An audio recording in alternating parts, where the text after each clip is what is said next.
My son-in-law turned my daughter against me, cut me out of my grandson's life for 11 years, and called me unhinged to the whole family. But the morning he showed up at my luxury penthouse with suitcases and said, "We're moving in," he forgot I wasn't the broken man he left behind. The morning Marcus showed up at my door with 3 suitcases, a backpack covered in dinosaur patches, and the audacity of a man who had never once faced consequences, I was standing in my kitchen and, in a cashmere robe, drinking an espresso, watching fog burn off the Denver skyline. He rang the bell 4 times, then knocked, then rang again. I set my cup down slowly, walked to the intercom, pressed the button. "Yes? Dad, it's Marcus." Buzz us up. 11 years. That was how long it had been since he'd called me anything at all. I looked at my reflection in the dark window glass. 63 years old, 11th floor, a penthouse I'd bought with my own money, in my own name, in a city he didn't even know I lived in until 3 weeks ago. I pressed the intercom again. "I know who you are," I said. Then I walked back to my espresso and let him ring. "My name is Theodore James Whitlock. Before I became Whitlock Pierce, my late husband's surname appended to mine after our marriage, I was simply Theodore Whitlock, born in Baltimore, raised by a strict Methodist grandmother who taught me to never raise my voice and to never ever let people see exactly how much they'd hurt you. I'm a retired speech-language pathologist. I spent 29 years helping children with apraxia, stuttering, and processing disorders find their way to language. I was good at it, patient, precise. I understood that communication breakdowns are rarely about willfulness. They're about a system under strain trying to find a workaround. I applied that framework to Marcus for over a decade. I kept giving him the benefit of the doubt. Right up until the morning, I finally understood that some people aren't struggling to communicate. Some people are simply extracting. I need to back up, because none of this makes sense without Olivia. My daughter Olivia was born in 1987, the kind of child who made strangers stop in grocery store aisles just to comment on her laugh. She was bright from the beginning, curious, stubborn, funny in a way that snuck up on you. Her mother, my first wife Carol, left when Olivia was 9, and I won't pretend that didn't leave a mark. Carol was a restless woman with big dreams and a talent for making you feel like the limitation. When she left, she took the good car and left Olivia a note that said, "You'll understand when you're older." Olivia never really did. She was 25 when she met Marcus at a law firm mixer in Denver. He was 28. Tall, easy smile, the kind of man who commands a room by making every woman in it feel singled out. He had this way of leaning in when he listened to you, like you were the only person worth his attention. I noticed, the first night I met him, that he leaned in like that with everyone, equally, like a setting on a dimmer switch. I didn't say anything.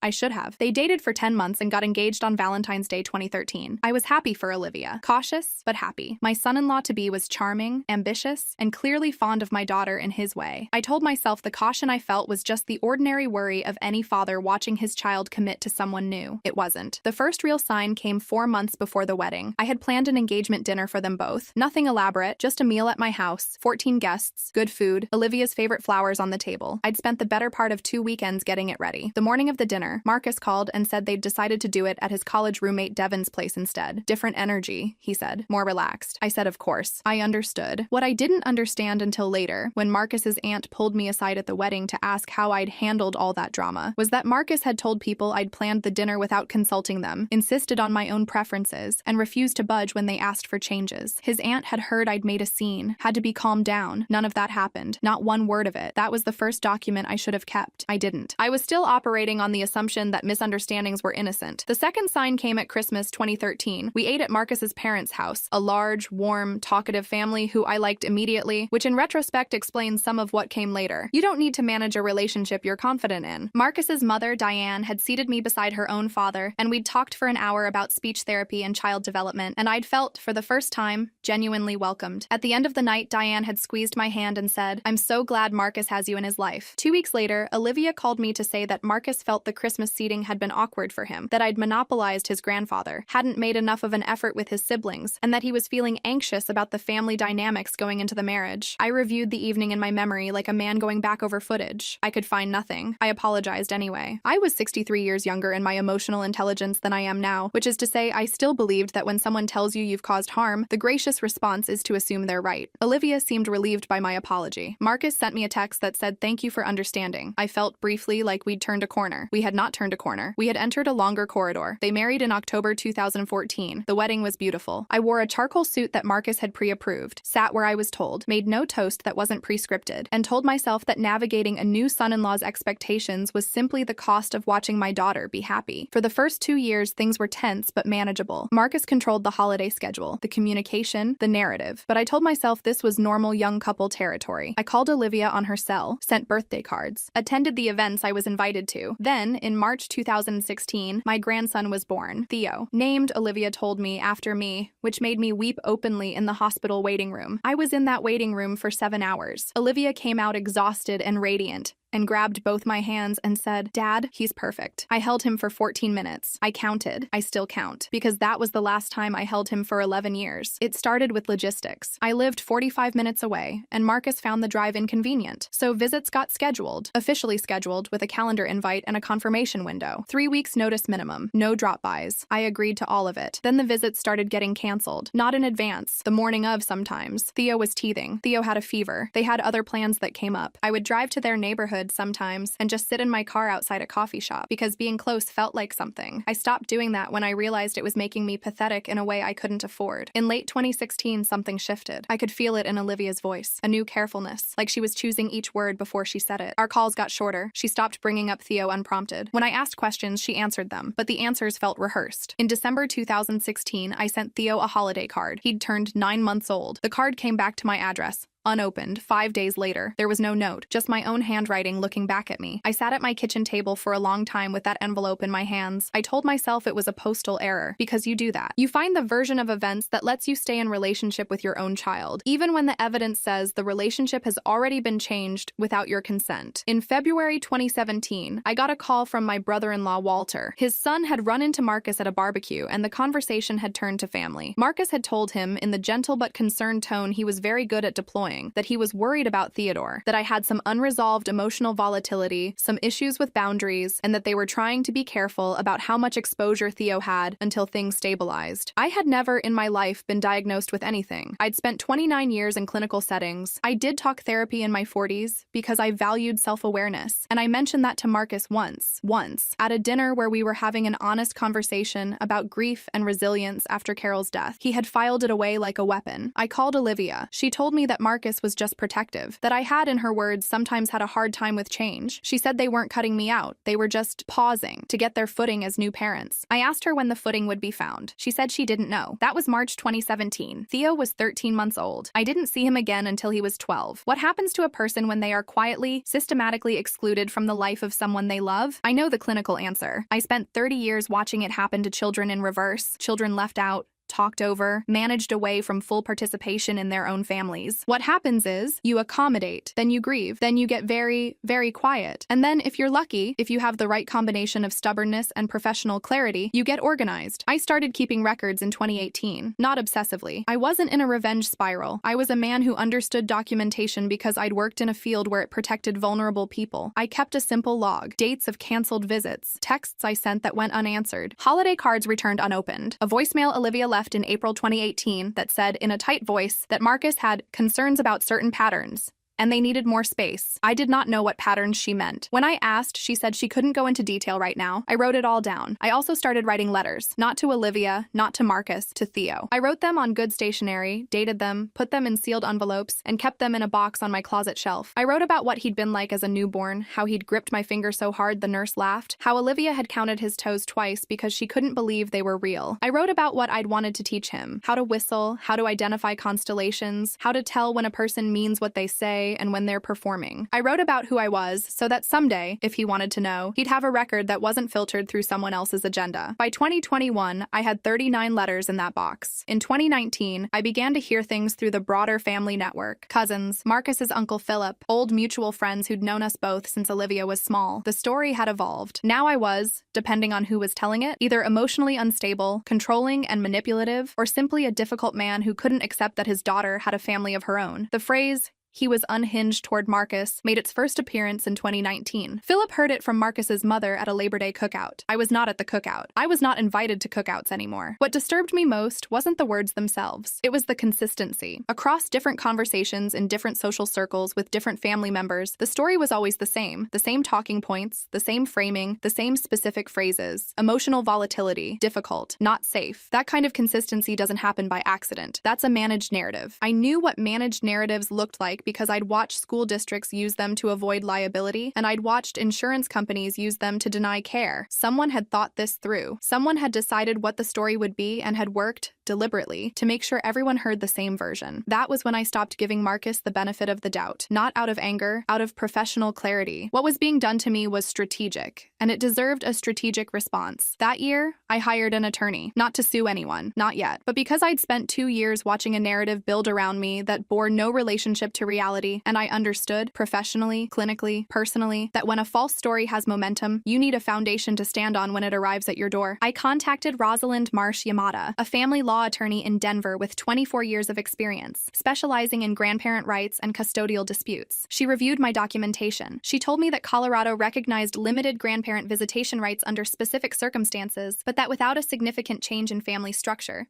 separation, divorce, documented neglect, my options were narrow. Keep documenting, she said. Keep yourself stable and above reproach. These situations often shift. I asked her what she meant by shift. Marriages end, she said simply, and when they do, people remember who was actually there. I went home and updated my folder. Rosalind also connected me with Dr. Felix Anand, a licensed clinical psychologist with a specialization in family systems and estrangement, who had been an expert witness in grandparent alienation cases in 4 states. I wasn't in crisis. I want to be clear about that. I went to him because I wanted to understand what was being done clinically, so that I wasn't just absorbing it without a framework. Dr. Anand had a phrase he used in our 3rd session that I have not forgotten. You can't unhear a story that was planted in childhood. He was talking about Theo, about what it means to grow up inside a narrative someone else built, and how long it takes to find your way to your own version of events when the original story is the only one you've been given. Does it come apart eventually? I asked. When the child has enough of their own experience to compare it to, he said. Adolescence, sometimes a specific event. About what it means to grow up inside a narrative someone else built, and how long it takes to find your way to your own version of events when the original story is the only one you've been given. Does it come apart eventually? I asked. When the child has enough of their own experience to compare it to, he said. Adolescence, sometimes a specific event. I thought about Theo, 10, 11, 12, walking through a world that had been pre-explained to him. I kept writing the letters. The years between 2019 and 2024 were the years I rebuilt. I am not going to perform gratitude for my own suffering. It was not a gift, and I won't dress it up as one. Losing access to Theo was a grief with no funeral and no closure, the kind that lives in your body and comes for you in the middle of ordinary Tuesdays. But I also used the time. I finished the doctoral coursework in communication sciences I'd been sitting on for 9 years. I took on consulting work for early intervention programs, eventually landing a contract with a regional healthcare network that paid better than my entire clinical career. I sold my house in Boulder and moved to Denver proper, where I didn't know Marcus's friends or his mother's friends or anyone who would look at me with that particular combination of pity and suspicion. I bought the penthouse in 2022, 11th floor, corner unit, the kind of place that,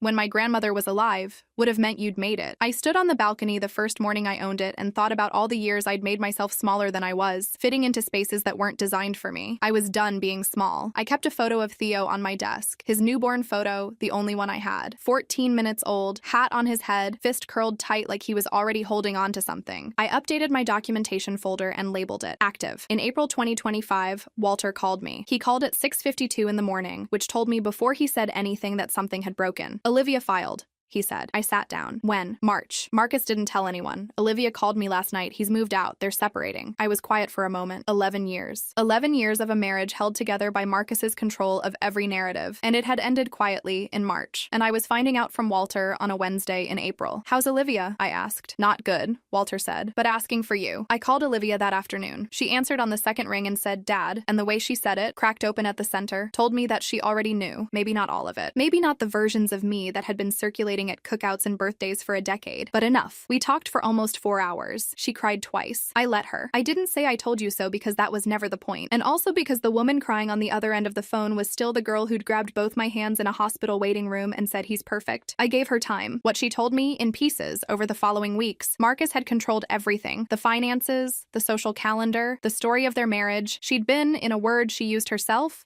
managed. When she'd tried to push back about me, about access to her own family, about money decisions she wasn't part of, he'd pivoted, turned it around, made her the problem. She described a specific fight in 2020 where she'd told Marcus she wanted to reach out to me, reestablish contact, see if we could rebuild something. He'd gone quiet, told her that if she needed him to, he'd try, but that he'd been carrying so much worry about what my presence would do to Theo, and he didn't know if he was strong enough to manage it on top of everything else. He'd said it with his eyes down and his hands still, and Olivia had felt, hurt, in the way he'd engineered her to feel, like the request itself was a form of harm. She hadn't called me. She recognized it now because she'd been in therapy for 9 months with a clinical psychologist named Dr. Renata Kowalski, who had spent the better part of a year helping Olivia identify patterns of psychological control in her marriage. Dr. Kowalski had given her experience a name, coercive control, and had methodically walked her through the mechanisms: isolation, narrative management, manufactured dependency, DARVO, deny, attack, reverse victim and offender. When Olivia explained it to me, I was quiet for a long moment. Then I told her that I had a folder she might want to see. What kind of folder?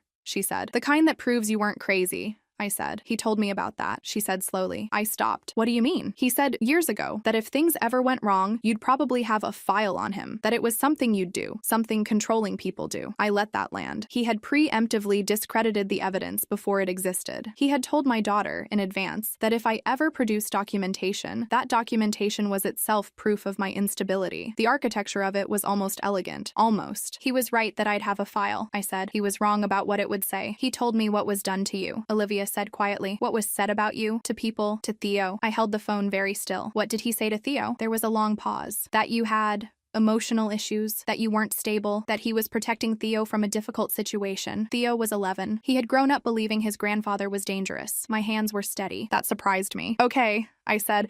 Dad, I'm okay, Olivia. Tell me what you need. I connected her with Gerald Frost, a family law litigator in Denver with 19 years of experience, who'd been recommended by Rosalind Marsh Yamada as the best divorce attorney she knew for complex financial disputes. Gerald reviewed Olivia's situation and used a phrase in our first three-way call that I still think about: controlled asset dissipation. He said it the way doctors say a diagnosis, cleanly, without drama, so you understand you've been ill without the illness being the point. What Marcus had done, methodically, was move money, small amounts over time, to accounts Olivia didn't have full visibility on. A joint savings account that had quietly dropped from $94,000 to $36,000 over 20 months. A 529 for Theo that had been partially liquidated, with the remainder rerouted to an account in Marcus's name alone. A home equity line of credit drawn on without Olivia's knowledge, because, and this was the part that made Gerald go quiet for a moment, Marcus had forged her signature on the application. That wasn't a civil matter. That was a crime. Gerald was deliberate, methodical, and utterly unsentimental about it. In our second call,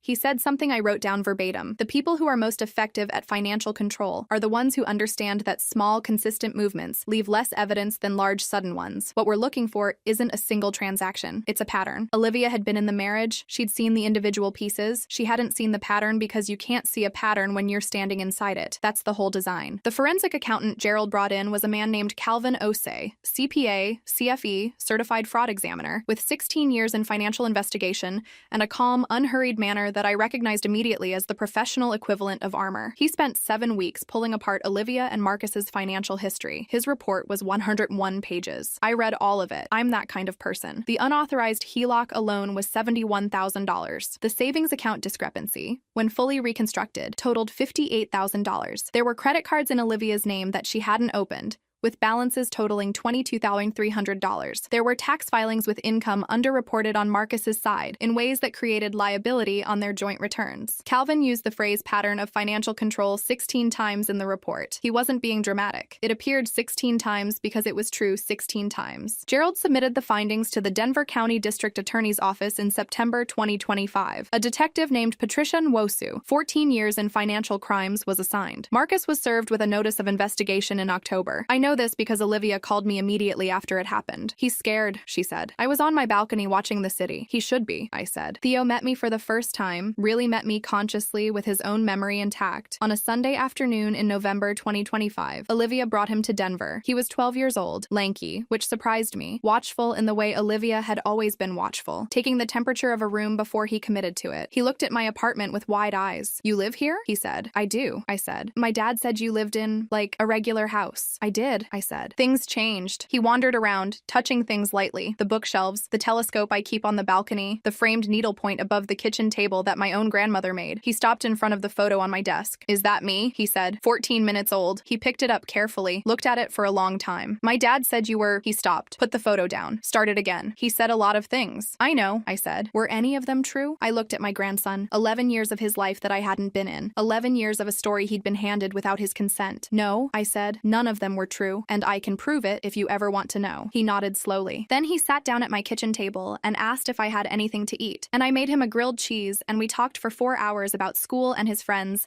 and a book he'd been reading, and a science project about volcanoes. And at some point I realized my hands were shaking. Not from fear, from something else entirely. From the ordinary miracle of sitting across from someone you love and simply being allowed to be there. Before he left, I went to my closet and brought out the box. He looked at it. What is that? Letters, I said. I've been writing to you since you were 9 months old. One for every birthday you had. Some for random Tuesdays when I was thinking about you. He was very still. I never sent them because I was told not to contact you directly, but I kept writing them because I stopped, found the right words. Because you deserve to have someone keeping your story, even if you didn't know yet. He took the box carefully, like it might break. Can I read them? They're yours, I said. They were always yours. He hugged me when he left, quick, like he wasn't sure he'd get permission for it. Can I come back? He said. Anytime you want, I said. This is also your home? Not vindicated in the way people imagine vindication. A scene, a confrontation, a moment where justice arrives like a verdict read aloud. It was quieter than that. Olivia's divorce was finalized in January 2026. The financial fraud findings were incorporated into the settlement, which stripped Marcus of the asset claims he'd built his post-divorce financial plan on. The DA's office was still investigating. As of this writing, no charges had been formally filed, but Calvin Osei had been deposed, and Gerald told me to stay tuned. Marcus's professional reputation in the Denver social world he'd cultivated for 11 years was in a quiet state of collapse. The friends who'd heard the story of the difficult, unstable father-in-law were now hearing a different story, told by the forensic accountant's findings, by Olivia's attorney, by the people who had known Olivia long enough to know what she'd been like before and what she'd become inside that marriage. Stories, I've learned, have momentum in both directions, which brings me back to February 2026. The suitcases, the intercom, the espresso. I let Marcus ring for 5 minutes. Then I pressed the button.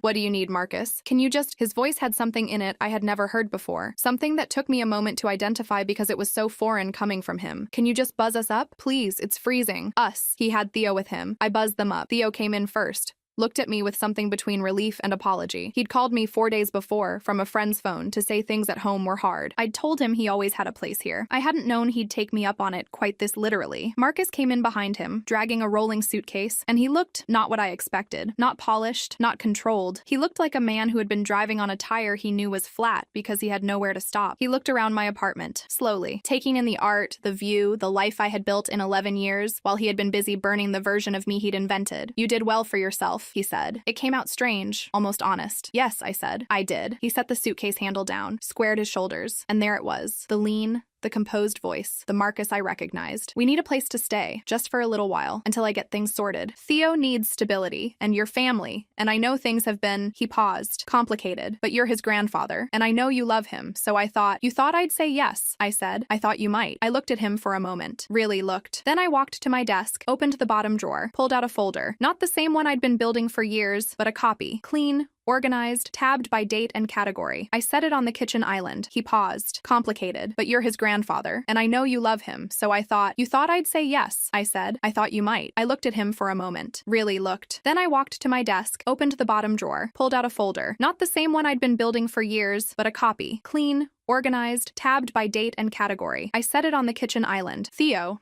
I said. Your room is the second door on the left. The bathroom towels are in the cabinet under the sink. Go get settled. Theo looked between us. Then he picked up his backpack and went. Marcus's eyes dropped to the folder. What is that? 11 years, I said. Organized. He didn't move. Every canceled visit. Every false story that found its way back to me through your family's network. The documented timeline of my exclusion from Theo's life. Rosalind Marsh-Yamada's legal analysis of grandparent standing. Calvin Osei's financial report. The public portions. And something new. I opened the folder to a tabbed section near the back. 3 therapists' documentation, Olivia's Dr. Kowalski, and 2 others, describing the psychological impact of parental alienation on minor children, with Theo's name attached. Marcus was very still. Parental alienation, I said quietly, is taken seriously in family courts. So is documented willful exclusion of a grandparent through manufactured narrative, especially when that grandparent has an 11-year paper trail, a family law attorney, and, as of 5 months ago, a grandson who is now old enough to speak for himself in a custody evaluation. You wouldn't— I don't know what I would do, I said. That depends entirely on what happens next. He stared at me. The lean was gone. The composed voice was gone. He was just a man standing in a kitchen he'd never been invited into, holding a suitcase, looking at 11 years of evidence he thought had never been collected. I want to pause here because I know what you're imagining. The confrontation, the raised voice, the moment where everything comes out and the air fills with damage. It wasn't like that. I was calm in the way that people are calm when they've had 11 years to prepare. When they've sat with a clinical psychologist and a family law attorney and a forensic accountant and a box of 39 letters, and they have arrived, finally, at the place where there's nothing left to fear. Fear requires uncertainty. I had no uncertainty left. Marcus's hands, I noticed, were trembling slightly, just the fingertips. Good. He should understand what it felt like to stand somewhere you hadn't been invited, in a life someone else had built, and feel the ground shift. You can stay, I said. For Theo, you can stay. There is a guest room. You will have boundaries, and you will respect them. You will not speak to anyone, my family, my neighbors, anyone, about my character or my history. You will not reconstruct the story. You will not perform the version of this that casts you as the reasonable one who reached out. He was quiet. And I said, you will sit across from me at this table every Sunday until Theo leaves this apartment, and you will tell him the truth. What was said, what was done, who I actually am. Marcus opened his mouth, closed it. I also want you to know, I said, that Rosalind Marsh Yamada's office received a copy of this folder in 2019, that Calvin Osei's report has been submitted to the DA, that Dr. Anand has written an 11-page summary of what was done to this family over the course of a decade, with specific reference to the impact on a minor child, and that Dr. Kowalski has documented Olivia's account in clinical records that are admissible. I let that settle. What I have in this folder isn't threat, I said. It's history. It already happened. The only question is what happens next. That's the price of the guest room, I said. He looked at me for a long time, long enough that I could see him doing the calculation. The legal exposure,